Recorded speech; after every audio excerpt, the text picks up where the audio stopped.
Bonjour, je voudrais vous parler aujourd'hui de la situation en Haïti, sur l'enquête par rapport à l'assassinat du président, puisque le New York Times vient de publier un article extrêmement intéressant, extrêmement documenté, qui revient sur les circonstances de l'assassinat du président Jovenel Moïse.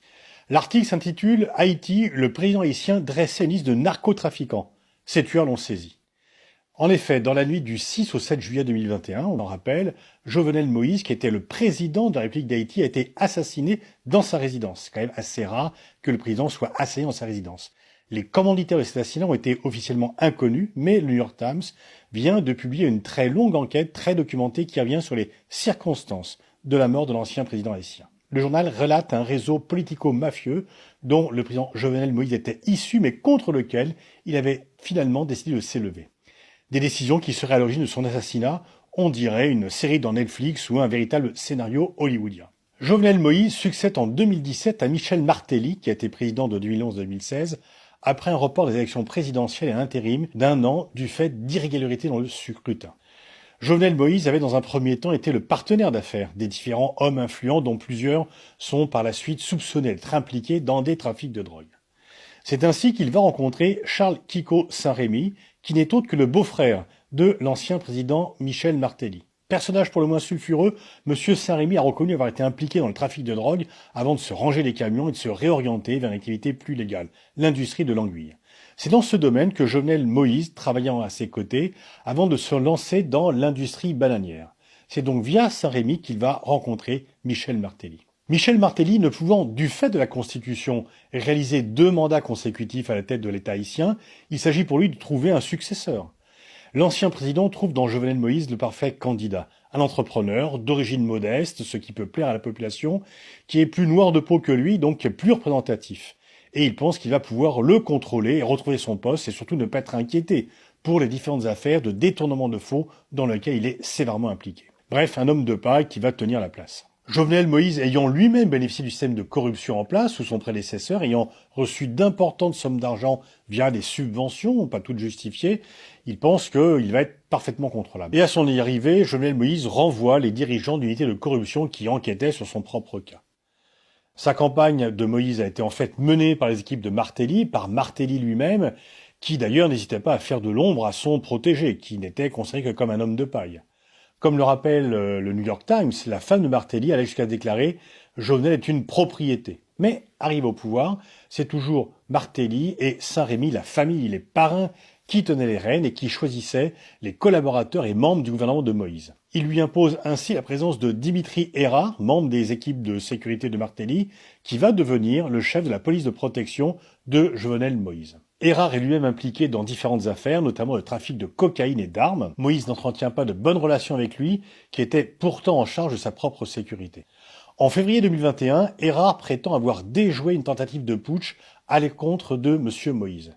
Le président dénonce l'oligarchie et les élites du pays, les désignant comme étant à l'origine de cette tentative de coup d'État. C'est alors qu'il va prendre de façon surprenante un virage anti-corruption et de lutte contre les trafics. Il fait compiler un dossier sur les différents réseaux qui agissent dans le pays, récolte des noms et prend des mesures importantes contre la nébuleuse du commerce d'anguilles, gérée par Saint-Rémy, qui servirait à blanchir l'argent des trafics.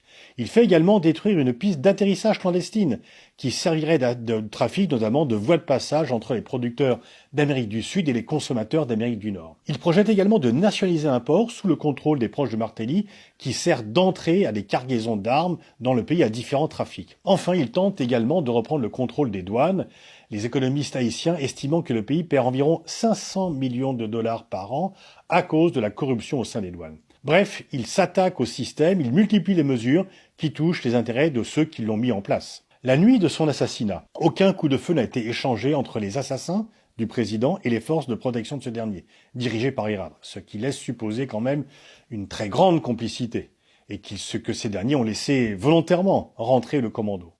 Lorsque le président a demandé de l'aide, personne n'est venu. Comme en témoigne la femme de Moïse qui a survécu à ses blessures, les assassins ont pris le temps, après avoir tiré, de mettre la main sur les documents qu'ils étaient visiblement venus chercher.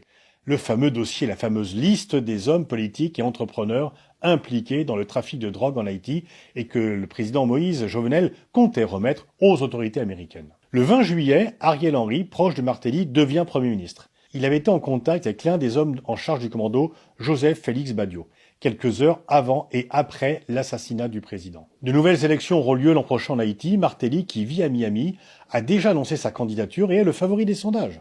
Le système mafieux à la tête de l'État haïtien n'est donc pas prêt de disparaître si rien ne se passe d'ici là. On estime que les 2/3 de la population haïtienne sont touchés par le chômage, que la situation économique est dramatique, particulièrement depuis le tremblement de terre de 2010, qui a ravagé le pays et fait près de 230 000 morts, et détruit la plupart des infrastructures.